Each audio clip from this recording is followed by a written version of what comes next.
Police on Friday laid 8 additional charges of deception against Theodore McCree of Penniston, who is accused of taking money from persons across St. Vincent and the Grenadines, having promised to secure jobs for them in the cruise industry. This brings to 48 the number of charges for which the 31-year-old man now has to answer to. According to the police, McCree dishonestly obtained $175 in cash, property of Cornelius London of Beckway, with the intention of permanently depriving him of it at Beckway on July 1st this year. He is also charged with dishonestly obtaining the sum of $700 from Kenroy Prescott of Spring Village with the intention of permanently depriving him of it at Arnesvale on May 12, 2016. The police report says that McCree also dishonestly obtained $120 in cash from Prescott at Kingstown on May 20th, along with $300 at Kingstown between May 31st and July 1st, and an additional $600 in cash at Kingstown between February 29th and May 1st. The accused is also charged with dishonestly obtaining the sum of $309 from Cuthbert Ash of Richland Park, depriving him of it at Arnesvale on May 10th. He also dishonestly obtained the sum of $855 from Ash, along with $125 with the intention of permanently depriving him of it at Arnesvale on May 10th.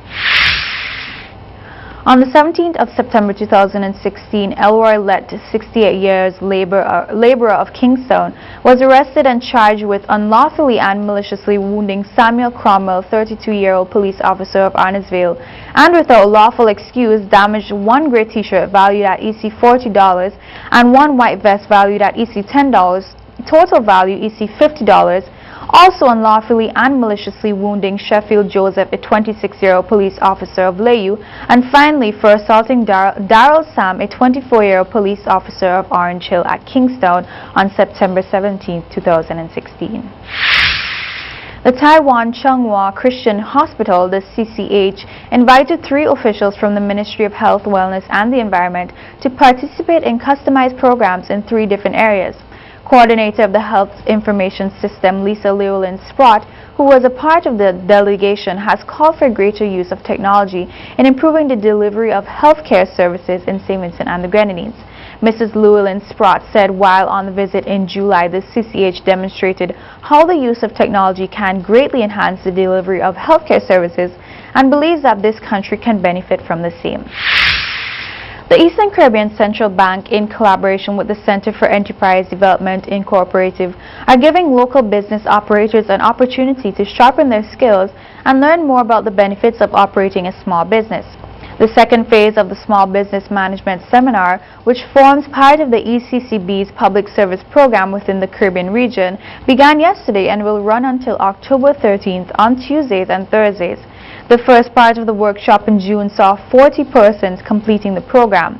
Training coordinator at the Center for Enterprise Development Incorporated, Keisha Phillips, said the program will be delivered in 4 modules over a 6-hour period, where participants will learn about effective tools and techniques in business planning and given some insight into how to use creative thinking to solve existing business problems while identifying opportunities for business enhancement. The Bolivarian Republic of Venezuela has signaled its intention to participate at the 3rd International Garifuna Conference organized by the Garifuna Heritage Foundation in collaboration with the University of the West Indies Open Campus, to be held in October. A special feature at the opening of the conference on October 10th at the Kingstown Methodist Church Hall will be an address by Professor Guillermo Guevara, Dean of the National Experimental University of Tauca, Venezuela. Ambassador of Venezuela to St. Vincent and the Grenadines, His Excellency Yuri Pimentel, says the conference coincides with the commemoration of the Day of Indigenous Resistance in Venezuela on October 12th. Ambassador Pimentel says Professor Guevara is a fighter of the GV indigenous people and participated in the drafting of the chapter on rights of indigenous peoples of the Constitution. The conference takes place at the Peace Memorial Hall from October 11th through the 12th. Prime Minister Dr. Ralph Gonsalves was one of the 4 CARICOM leaders present among the kings, presidents, and prime ministers of the 120-member non-aligned movement and attended the organization's summit in Margarita Island, Venezuela on the weekend. With 120 member states, NAM is the 2nd largest international body after the United Nations. In his remarks, Dr. Gonzalez urged member countries to work together to promote a transformation of the system of United Nations to have as an objective the fight to overcome inequality. He called on raising this request in one voice at the next General Assembly of the UN.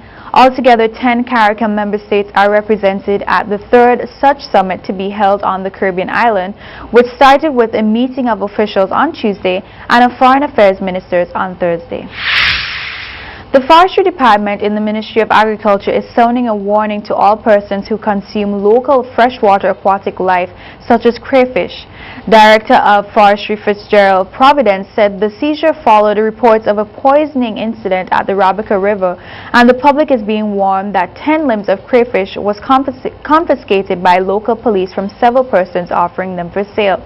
The Forestry Department has advised persons not to purchase or consume aquatic wildlife originating from rivers and streams unless the origin and method of harvesting can be ascertained and proven. Sports is up next.